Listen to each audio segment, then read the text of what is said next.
Assalamualaikum warahmatullahi wabarakatuh. Waalaikumsalam warahmatullahi wabarakatuh. Halo, welcome teman-teman. Selamat datang di podcast Beyond the Best Stories to Tell.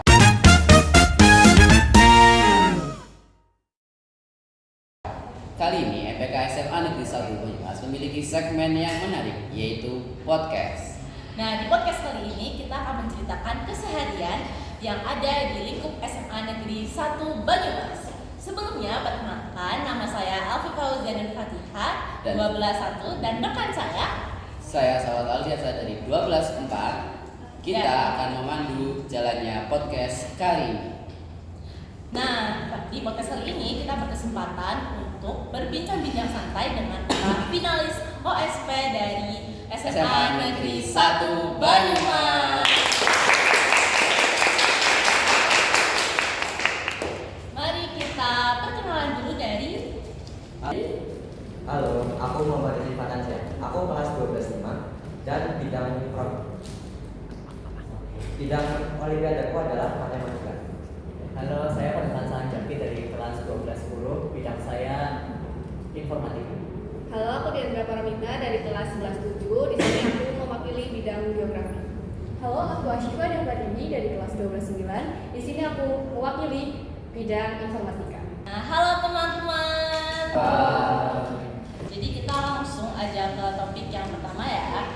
Nah, gimana sih perasaan kalian setelah terpilih sebagai perwakilan sekolah dalam ajang OSK?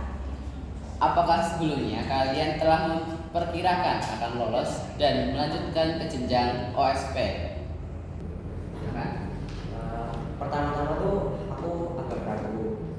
Terus pas itu juga lagi nunggu-nunggu banget pengumumannya ya. Terus pas pengumuman keluar, aku langsung nyari nama aku di situ. Aku lihat aku cukup senang dan bingung. Ya, gitulah. Rasanya mix, tapi lebih ke senang dan excited. Berarti kamu dari awal emang kayaknya udah excited banget ya. Terus lanjut ke Fadil, gimana perasaan kamu? Jujur sih senang pas dengar pemberitahuannya kalau saya lolos. Pas kemarin juga pemberitahuannya tuh nggak langsung tahu ada pemberitahuan hari itu. Pas ada pemberitahuan tuh aku ditelepon sama Yosi malah ini. Terus ya tiba-tiba banget dir buka ini, terus ngirimin filenya. Pas aku buka filenya, alhamdulillahnya aku lolos. Wih, keren banget. Terus Next, Diandra. Jadi kalau aku sendiri ya rasanya bersyukur banget, alhamdulillah bisa lolos ke tingkat selanjutnya. Dan sebenarnya aku tahu pengumumannya dari Kak Fadil dan buat geografi sendiri pengumumannya itu di file agak di bagian bawah ya, jadi lumayan nyari dan ternyata ada namaku ya, bersyukur banget lah. wih, keren banget. Berarti kalian dapat informasi itu berantai ya, kayak Diandra dari Fadil dari Yosi. Terus gimana nih sama Ashifa? Ya, alhamdulillah aku bisa lolos untuk OSK ini. Sebenarnya aku agak terkejut tapi juga bersyukur karena ini juga tahun pertama aku ikut. Aku dapat informasi itu sebenarnya nggak dari mereka tapi dari orang lain. Ini pun bukan peserta OSP, tapi dia itu tiba-tiba ngasih info kayak selamat ya, gitu. Sebenarnya aku agak kaget, sebenarnya aku lolos apa, selamat kenapa. Akhirnya dia kirimin tuh dokumennya. Aku buka, wah alhamdulillahnya ada nama aku di situ. Sebenarnya aku cukup bersyukur tapi juga agak kaget juga. Iya, alhamdulillah. Kasih aplaus untuk kalian podcast.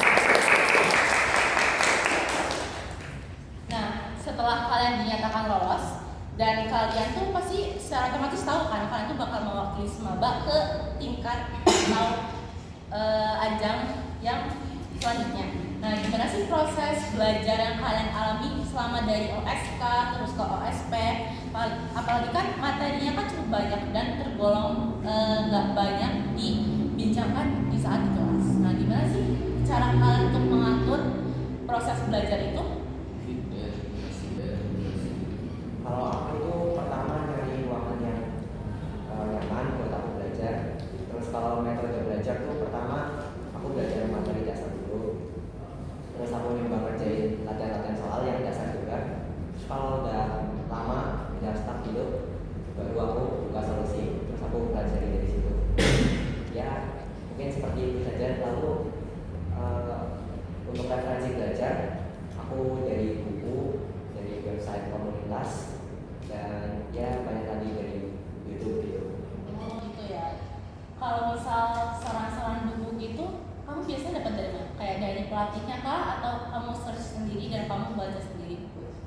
ada juga yang merekomendasikan buku, tapi kebanyakan itu dari grup-grup komunitas Olimpiade Matematika. Jadi di situ banyak sumbernya. Ya, berarti Yos itu lebih tipikal yang kayak suka banget untuk join komunitas itu. Nah, gimana sih kalau Fadil kira-kira sama nggak dengan Yosi? Kalau soal keaktifan di komunitas kayaknya masih kalah sama Yosi. Saya juga nggak sering ikut grup komunitas. Itu cuma satu sih, Olimpiade bersama. Nah, kalau misal kayak belajar saya itu lebih suka belajar bareng.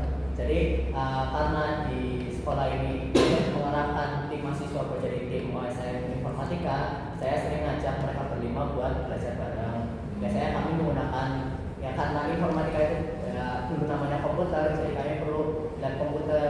Biasanya kami minjem lab komputer itu ke Pak Yanuar. Nah itu juga kami minjemnya pas jam pulang, soalnya kalau pas jam pelajaran itu pasti nanti bakal dipakai. Kalian di lab itu belajar apa? Kalau- Coding atau apa? Kalau kami belajar di lab itu kami ikut kursus, sebenarnya ini namanya kursus buat coding C++, bahasa pemrograman. Nah ini kursusnya itu sangat direkomendasikan buat anak-anak yang mau belajar OSK, OSP ataupun mahasiswa yang mau memulai bidang ilmu komputer. Jadi ya mungkin ya dari saya fokusnya belajar dari situ sih, fokusnya. Mungkin itu aja dari saya. Next, Diandra. Mungkin kalau aku sama sih kayak yang sebelum-sebelumnya, belajar dari basicnya dulu, terus nanti mulai buat latihan soal, terus baca-baca dari mungkin PPT dari pelatihan atau buku-buku gitu, rekomendasi dari pelatih. Terus kalau udah bacain soal, biasanya aku evaluasi kira-kira yang kurang gimana sih, yang salah gimana sih gitu. Boleh sih nggak bukunya itu apa? Atau bukan? Kalau buku sih sebenarnya banyak ya, cuman kayaknya ya. Next, Asyifa? Asifa. Kalau untuk belajarku itu tentu aja mirip sama Fadil karena kita satu tim. Mungkin aku bakal lebih jelasin kayak persiapan OSP-nya aja. Kalau buat aku sendiri, buat belajar OSP itu aku kasih tugas buat diriku sendiri. Jadi aku punya kayak target. Satu hari aku nyelesain 2 studi kasus. Dan kalau misalnya aku ingin belajar yang lain, aku cari soal-soal yang lain juga. Nah kalau misalnya aku kurang paham sama materi itu, aku cari di YouTube ataupun cari di website ataupun juga bisa tanya ke Fadil juga. Berarti sebenarnya dari kalian tuh mirip-mirip ya, kayak berarti pendalaman materi dulu, terus ada contoh soal, terus baru di perdalaman. Nah, pertanyaan selanjutnya, apa aja sih tips dan motivasi kalian, juga saran yang bisa kalian berikan ke adik-adik kelas yang tentunya akan mewakili Semaba di tahun berikutnya? Mungkin Diandra punya tips, motivasi atau saran? Mungkin lebih memperdalam materi-materi dasar juga sih, karena pasti nanti buat jenjang-jenjang berikutnya bakalan lebih banyak analisis daripada teori-teori kayak yang di OSK gitu. Oh, kalau dari Asyifa, kira-kira sarannya sama nggak sih sama kayak Diandra? Tentu aja sama, tapi kalau menurut aku misalnya kalian pun diberitahu kalau misalnya udah lulus ke salah satu tim OSN, lebih baik dikejar dari situ. Jadi jangan nunggu dekat-dekat sama waktu perlombaan, tapi juga dikejar dari awal aja. Biar nanti kalau misalnya mendekati waktu perlombaan itu nggak menyerah. Dari Yosef atau Fadil, salah satu bisa menambahkan? Iya, Kalau dari aku sih, karena tadi udah bahas soal materi juga, mungkin ingin bahas manajemen waktu. Jadi terkadang itu nggak ada waktu itu karena memperbanyak istirahatnya. Jadi mungkin ada anak yang bilang, aku udah nggak ada waktu buat OSN nih, aku udah nggak ada waktu buat belajar, tapi masih leha-leha di rumah dan lain sebagainya. Mungkin ada orang yang bilang itu gini dan lain sebagainya. Namun kalau semisal kalian pengen sesuatu, itu pasti harus ada yang important. Ngomong-ngomong soal waktu nih, kalau menurut Fadil itu gimana cara Fadil membagi waktu antara pendidikan di sekolah dan di kelas tentunya dan persiapan OSP? Kalau harus ada yang important. Ngomong-ngomong soal waktu nih, kalau menurut Fadil itu gimana cara Fadil membagi waktu antara pendidikan di sekolah dan di kelas tentunya dan persiapan OSP? Kalau semisal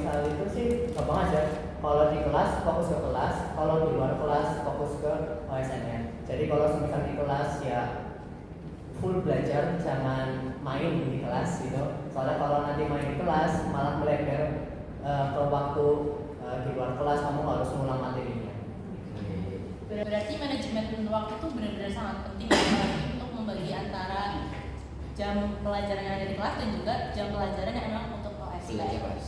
Nah, kalau untuk dari Yosi sendiri, kamu kira-kira ada tips and trick nggak untuk seenggaknya menyiasati gitu biar dua hal itu bisa balance antara pelajaran dan juga yang materi buat OSP?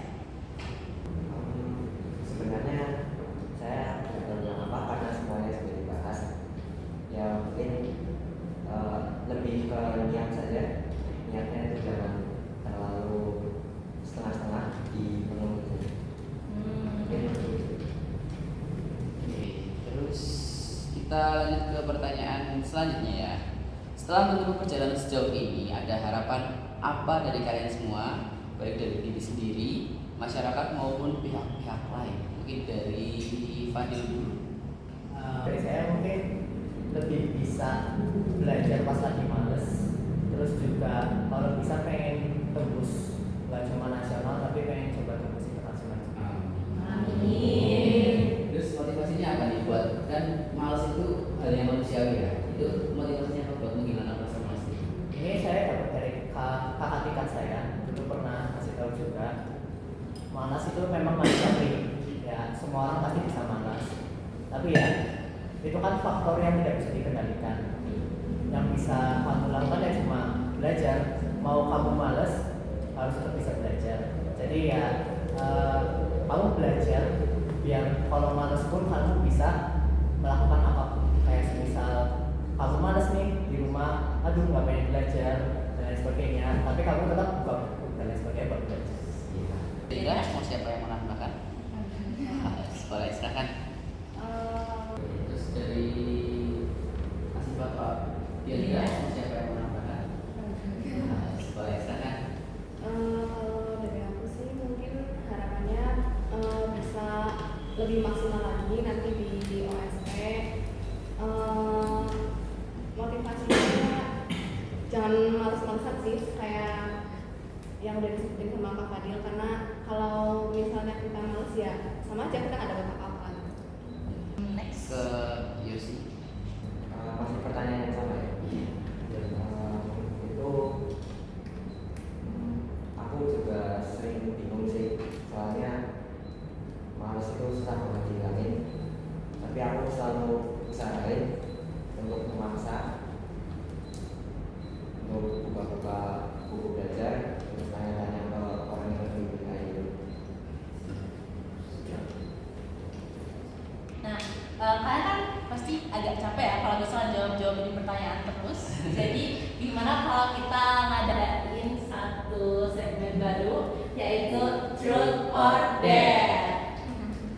Jadi salah satu dari kalian bebas mau siapa aja mewakili Tim OSP. Tim OSP itu untuk milih Truth or Dare. Dan tentunya nanti akan ada soal dan bisa Yang- spontan untuk menjawab. Ya. Silakan mungkin bisa berunding dulu, boleh. Siapa gitu yang mau? Siapa?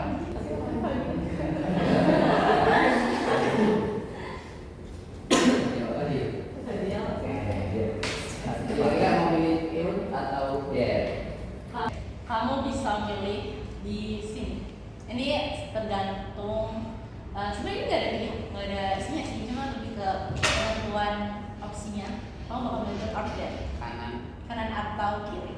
Berarti bukan apa yang pilih, berarti tergantung apa yang di dalam itu. Iya. Tapi kamu harus milih kanan atau kirinya kan? Iya sih, aku harus pilih. Ya, ayo kamu menanggung tim OSP. Ya, walaupun aku nggak ideal, tapi ya karena aku sering pakai tangan kiri juga ya berarti. Oke, siap. Kiri adalah Dare.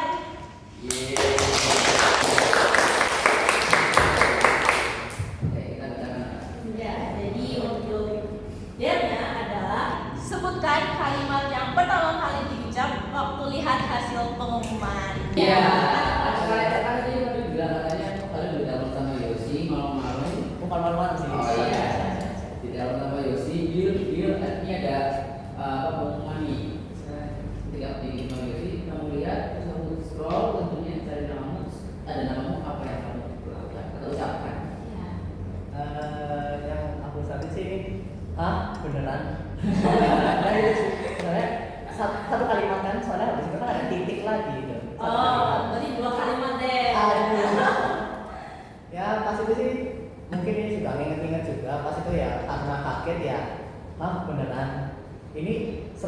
telepon siapa lagi. Langsung nyari Langsung nyari teman-temannya ya. Terus kalau dari Ashifa sendiri apa sih kalimat yang pertama kali kamu ucapin pas tahu kalau ternyata kamu itu masuk ke dalam OSP? Itu ini beneran resmi gitu, aku bilang gitu. Ya sih ya. Berarti kamu masih Daniel gitu ya. Kalau Diandra gimana? Ini prank atau bukan? Oke, masih sempet yang lawak sih ya. Masih mikir itu prank padahal itu adalah resmi dari tim. Kalau dari Terakhir nih ya sini, apa yang kamu apa reaksimu ketika buka? Aku mau menahan itu. Ya. Ya mungkin kata-katanya bisa jawab kasih gitu. Real kah cuy? Lebih santai kayaknya sih.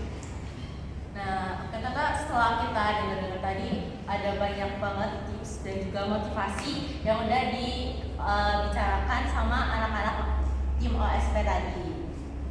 Oke, mungkin dari kalian akan memberi kesan-kesan mungkin salah satu atau semuanya? Salah satu. Ya udah, siapa? Selain Fadil, Iya, benar tadi. Ayo silakan. Berarti kan cewek nggak sih kan? Iya. Boleh, silakan dikasih foto dia. Tapi kertas. Oh boleh. Tadi daripada di kertas. Ya, sweet. Di atas dong.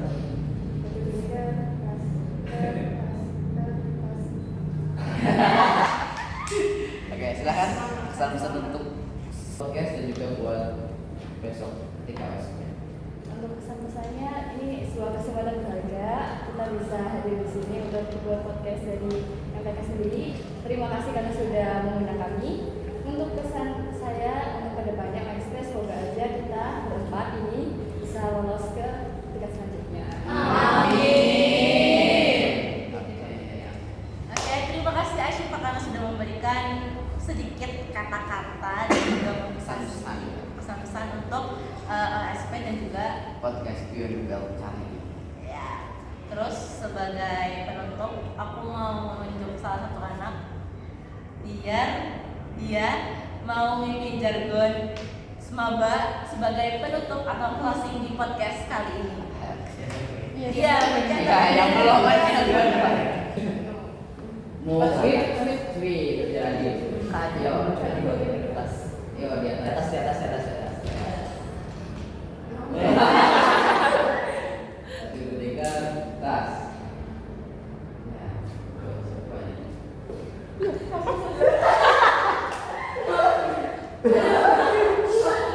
Sampai kapan? Tidak, yuk. Oke, sebelum dia ada mimpin jargon, gimana kalau kita lupa dulu nih siapa? Boleh. Oke, sebelum Diandra mimpin jargon, gimana kalau kita lupa dulu nih siapaan? Boleh. Nah, sekian podcast Beyond Beyond Bell Bell. kali ini. Sampai jumpa di podcast MPK yang akan datang di next periode. Oke? Terus Selanjutnya mungkin kita kan tadi sudah milih ya yang mau jargon. Ya, silakan jadi pimpin jargon. Harapan nih. Ke sini.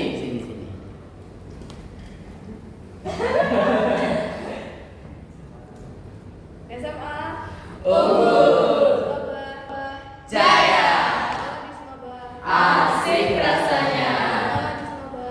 Siap. Siap juara. terima kasih. Terima kasih sudah menyempatkan waktunya dan ya. Wassalamualaikum warahmatullahi wabarakatuh.